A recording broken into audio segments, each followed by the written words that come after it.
Welcome dear friends. In this video we will discuss daily current affairs MCQs of 27th January 2024. So let's start. Question is, unidentified gunmen kill 9 Pakistanis in Iranian city of. The correct option here is option D, Sarawan.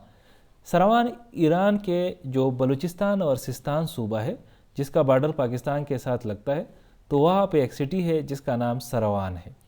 ये जो बंदे मारे गए हैं ये तकरीबन कोई 15 साल से वहाँ पर कोई गैराज वगैरह में काम करते थे और इनका जो ओरिजिन है दे आर बेसिकली पंजाबीज।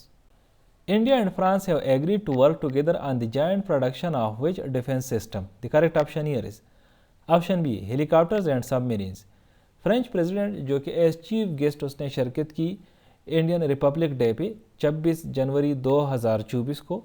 तो इसी बीच ये डेवलपमेंट भी सामने आई कि इंडिया और फ्रांस ने काफ़ी सारे एग्रीमेंट साइन किए हैं डिफेंस से रिलेटेड, जिसमें कुछ डिफेंस इक्विपमेंट से रिलेटेड भी एग्रीमेंट्स है कि इंडिया और फ्रांस जो है वो जॉइंटली प्रोडक्ट प्रोड्यूस करेंगे हेलीकॉप्टर्स और सबमरीन्स।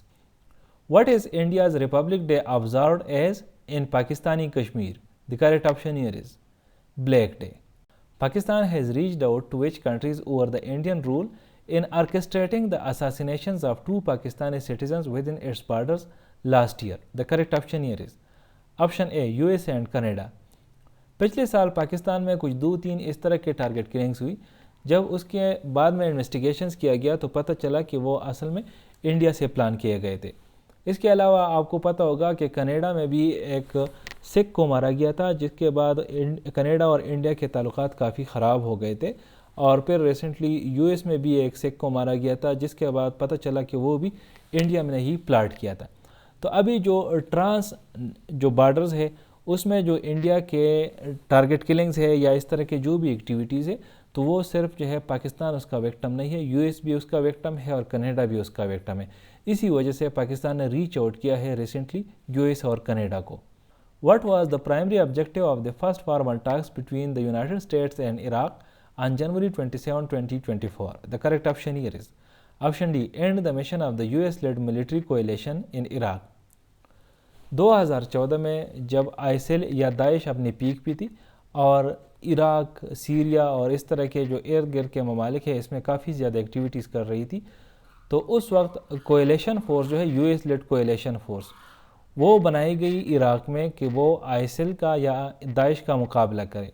अब चूँकि दाइश इतनी ज़्यादा एक्टिव नहीं है तो इन्होंने डिसाइड किया है कि जो यूएस लेड मिलिट्री कोएलिशन है इराक में वो विड्रा करे। इस वक्त भी जो यूएस लेड कोएलिशन है इसके तकरीबन कोई 2500 के करीब पर्सनल वो इराक में अभी भी बेस्ड है। तो इस सिलसिले में टास्क शुरू हुए हैं इराक और यूएस के दरमियान कि यूएस अपने जो यूएस लेड कोएलिशन के पर्सनल है वो विड्रा कर दे इराक से। What are thousands marching against in Kenya after a rise in killings? The correct option here is option C, femicide. Femicide usually इस चीज़ को कहा जाता है कि जब औरतों को मार दिया जाता है और उसका सिर्फ ये रीज़न होता है just because of the sex, क्योंकि वो औरत है या वो फीमेल है तो इसी वजह से उसको मारा जाता है। इसको फेमिसाइड कहा जाता है।